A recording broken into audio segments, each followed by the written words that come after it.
इस अल्पसंख्यक प्रकोष्ठ की प्रेस वार्ता में मीडिया के सभी भाइयों का हम स्वागत करते हैं। आज यहां वक्फ बिल पर इस प्रेस वार्ता को बुलाया गया है, जिसमें पार्टी के राष्ट्रीय महासचिव और माननीय विधान पार्षद जनाब आफाक अहमद खान साहब हैं, माननीय विधान पार्षद श्री गुलाम गौस साहब हैं, माननीय विधान पार्षद जनाब खालिद अनवर साहब हैं, माननीय पूर्व सांसद अहमद अशफाक करीम साहब हैं, माननीय मोहतरमा कहकशा परवीन साहिबा पूर्व सांसद यहां मौजूद हैं, माननीय सुन्नी वक्फ बोर्ड के अध्यक्ष जनाब इरशादुल्लाह साहब यहां मौजूद हैं, सिया वक्फ बोर्ड के अध्यक्ष माननीय अफजल अब्बास साहब यहां मौजूद हैं, माननीय पूर्व विधान पार्षद जनाब सलीम परवेज साहब यहां मौजूद हैं, पार्टी के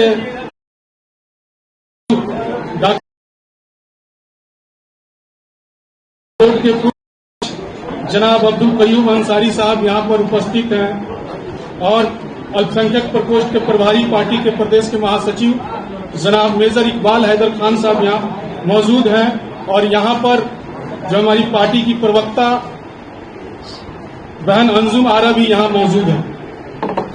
ये प्रेस वार्ता बुलाई गई है। कुछ लोगों ने ये कहा था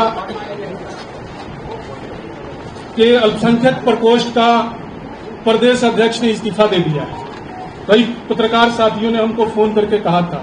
मैंने कल भी यहाँ यस न्यूज पर एक अपने सिवान में मैंने बाइट दिया है और माननीय मुख्यमंत्री श्री नीतीश कुमार जी ने जो बिहार को अल्पसंख्यक समाज के लिए जन्नत बना दिया है, उनके सारे बुनियादी मसलों को हल किया है, उनके खाने पीने में कोई परेशानी नहीं है, इंसाफ के साथ अमन और तरक्की के साथ उनको भी बराबरी का हक दे रहे हैं, तहफ्फुज का पैगाम दे रहे हैं और इसी को आगे हम लोग बढ़ा रहे हैं। और माननीय मुख्यमंत्री जी ने हमेशा न्याय के साथ विकास किया, किसी के साथ भेदभाव नहीं किया।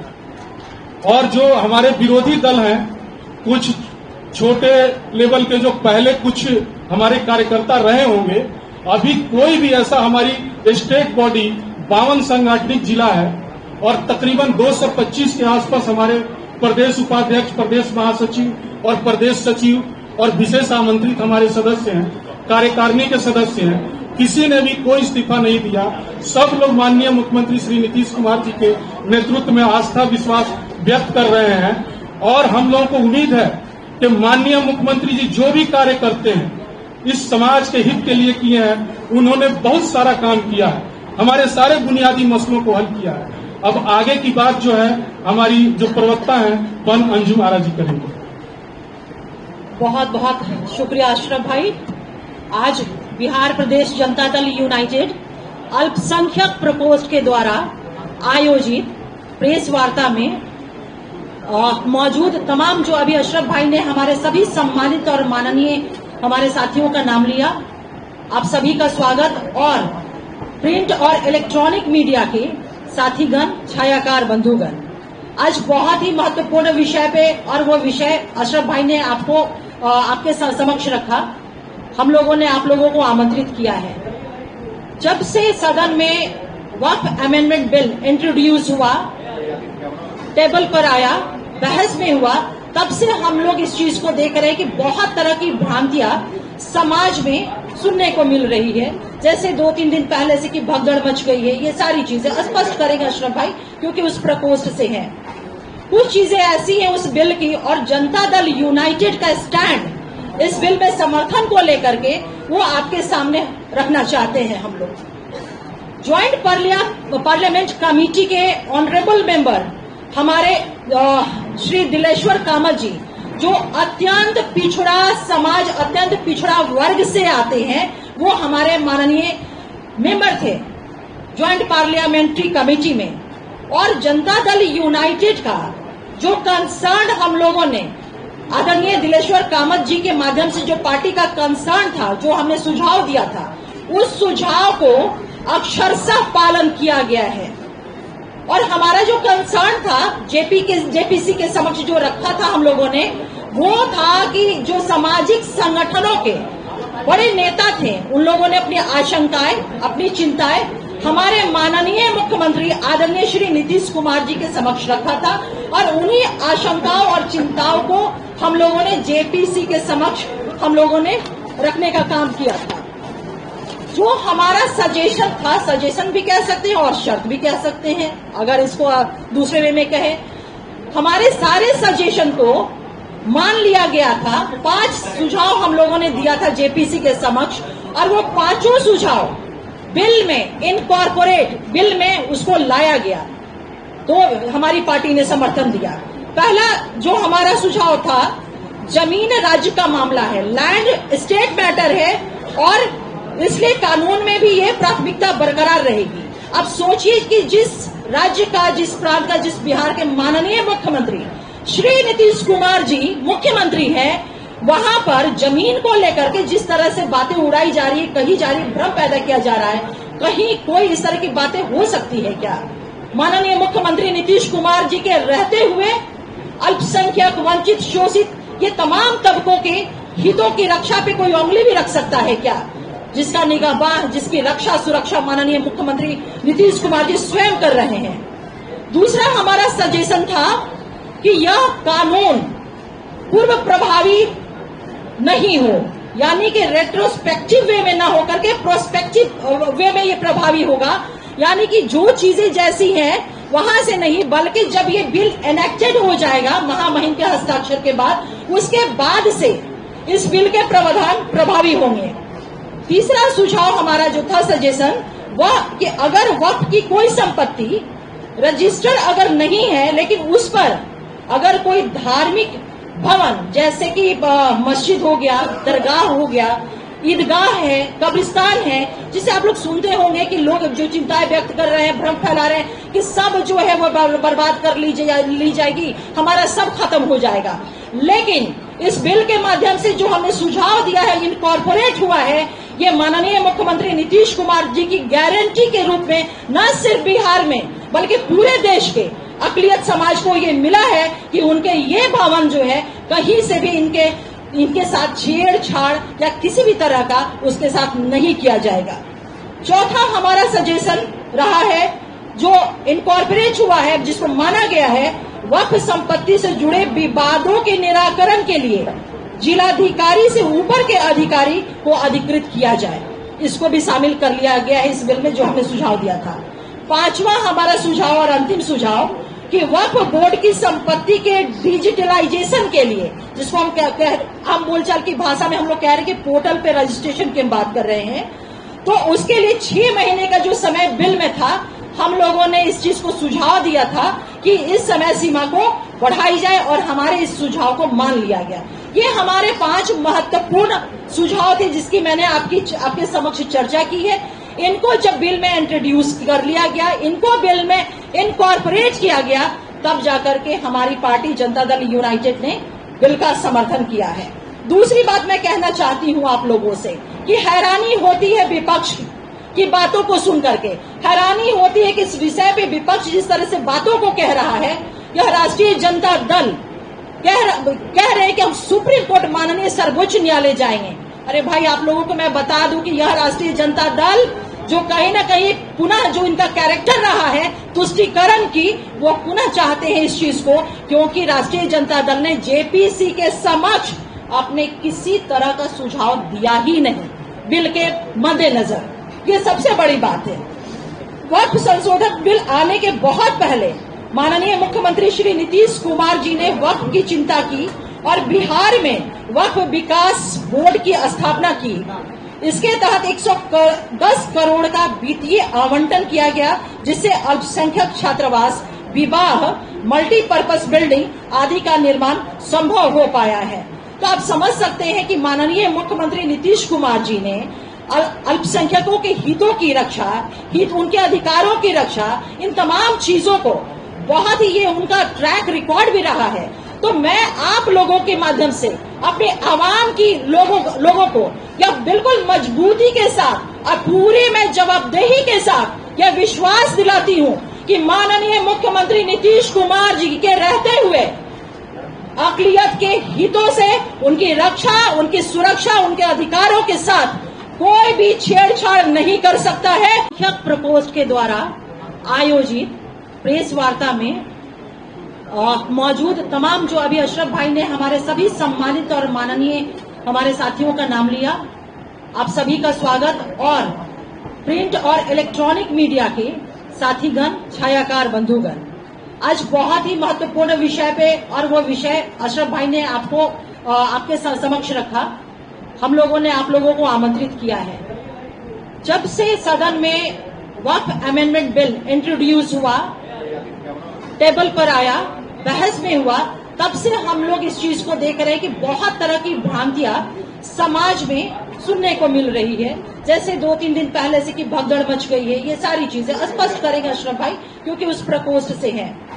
कुछ चीजें ऐसी हैं उस बिल की, और जनता दल यूनाइटेड का स्टैंड इस बिल में समर्थन को लेकर के वो आपके सामने रखना चाहते हैं। हम लोग ज्वाइंट पार्लियामेंट कमेटी के ऑनरेबल मेंबर हमारे श्री दिलेश्वर कामत जी, जो अत्यंत पिछड़ा समाज, अत्यंत पिछड़ा वर्ग से आते हैं, वो हमारे माननीय मेंबर थे ज्वाइंट पार्लियामेंट्री कमेटी में। और जनता दल यूनाइटेड का जो कंसर्न हम लोगों ने आदरणीय दिलेश्वर कामत जी के माध्यम से, जो पार्टी का कंसर्न था, जो हमने सुझाव दिया था, उस सुझाव को अक्षरशः पालन किया गया है।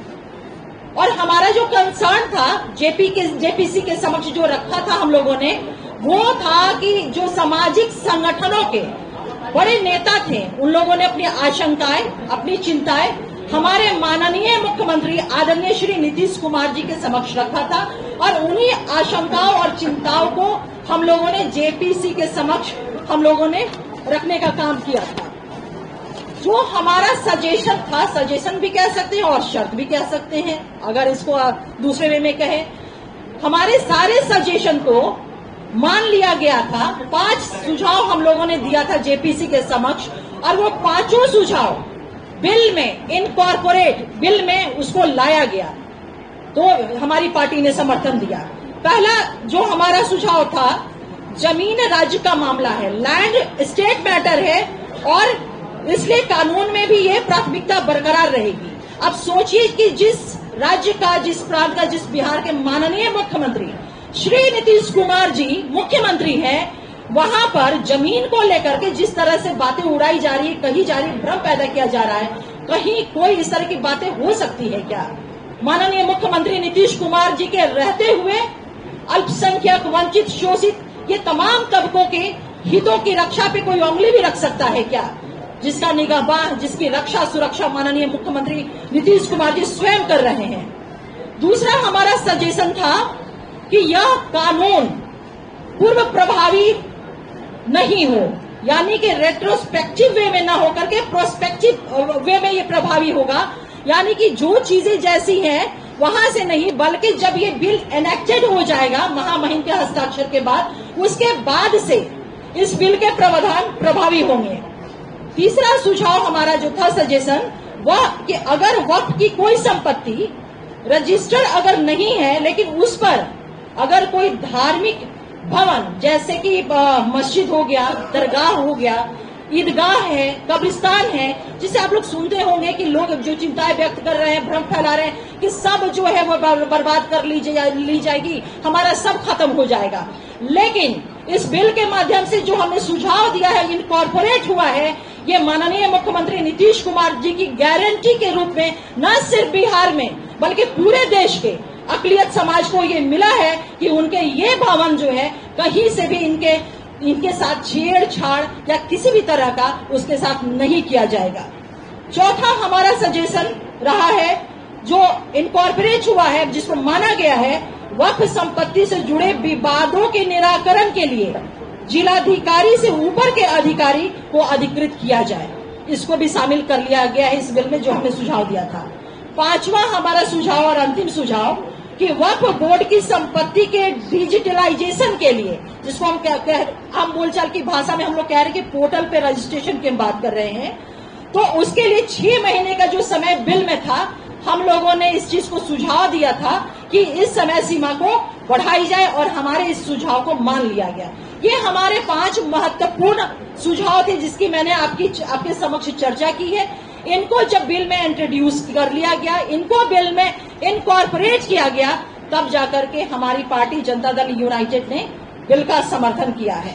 दूसरी बात मैं कहना चाहती हूं आप लोगों से कि हैरानी होती है विपक्ष की बातों को सुन करके, हैरानी होती है कि इस विषय पे विपक्ष जिस तरह से बातों को कह रहा है, यह राष्ट्रीय जनता दल कह रहे हैं कि हम सुप्रीम कोर्ट माननीय सर्वोच्च न्यायालय जाएंगे। अरे भाई, आप लोगों को मैं बता दूं कि यह राष्ट्रीय जनता दल जो कहीं ना कहीं पुनः जो इनका कैरेक्टर रहा है तुष्टीकरण की, वो पुनः चाहते हैं इस चीज को, क्योंकि राष्ट्रीय जनता दल ने जेपीसी के समक्ष अपने किसी तरह का सुझाव दिया ही नहीं बिल के मद्देनजर। ये सबसे बड़ी बात है। वक्फ संशोधन बिल आने के बहुत पहले माननीय मुख्यमंत्री श्री नीतीश कुमार जी ने वक्फ की चिंता की और बिहार में वक्फ विकास बोर्ड की स्थापना की।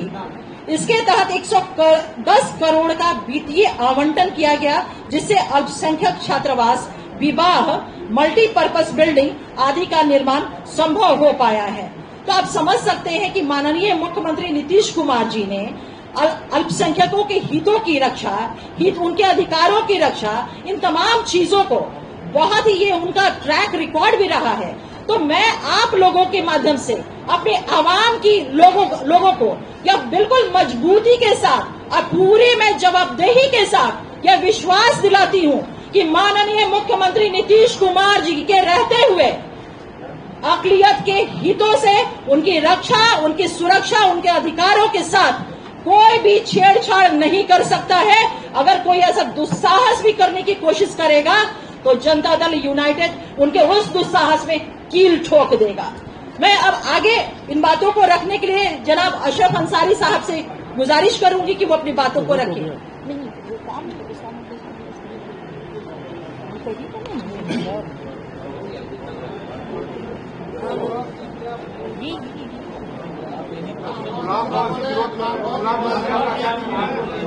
जी, प्रेस रिलीज आप लोगों को सब। अशरफ साहब, आपने कहा कि 5 सुझाव हमने दिए थे वो मान लिए गए, या उल्लेख इसमें आपने किया है। क्या आपने ये सुझाव दिया था कि 2 हिंदू मेंबर होनी चाहिए, या उस पर आपको इतराज नहीं है? आप चाहते हैं, जनता दल यूनाइटेड ये चाहती है कि धार्मिक मामलों में, मुसलमानों के वक्त वाले मामले में 2 हिंदू गैर मुस्लिम मेंबर हो, इससे आप खुश हैं?